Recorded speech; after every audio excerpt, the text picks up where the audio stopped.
Andito tayo ngayon no, sa Grotto Church, San Jose del Monte, Bulacan. Mismong harap no, ng Grotto Church dito sa San Jose del Monte. Shout out no, sa mga pets and animals lovers. Yo, ayan. Every Sunday from 6 a.m. to 4 p.m. Yun, makakabili kayo dito guys no, ng mga lahat ng gusto nyong iba't ibang klase no, ng pets and animals. Dito lang yan no, sa San Jose del Monte, Bulacan. Kung anong gusto nyong mga imported dogs, imported cats, makakabili kayo dito guys no. At sa iba't ibang presyo nga lang, iba't ibang price no, depende doon sa seller. At makakatsempo kayo dito no, dito sa mga gilid-gilid no, kung saan nakatambay yung mga nagbebenta no, ng kanilang mga alagang hayop. Compare dito sa nakapwesto na to, siyempre mas malaki no, mataas ang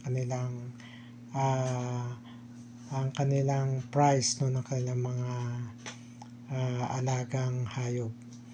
No, so advice ko sa inyo guys, kung gusto niyo bumili dito sa Grotto San Jose del Monte, Bulacan, pumunta kayo dito every Sunday no, from 6 a.m. to 4 p.m.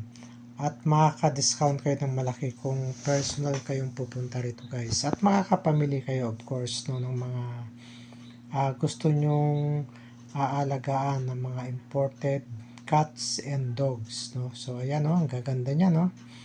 Iba't ibang klase no, ng mga pets and animals. At hindi lang yan guys no, dito mismo sa gilid-gilid makakakita ka dyan no, ng mga iba't ibang hayop no, na binibenta rito. Like mga chicken, birds no, iba't ibang klase ng mga birds no, like lovebirds no, African birds. So maraming pang iba no. So dito lang tayo naka-focus no, dito sa imported pets and animals.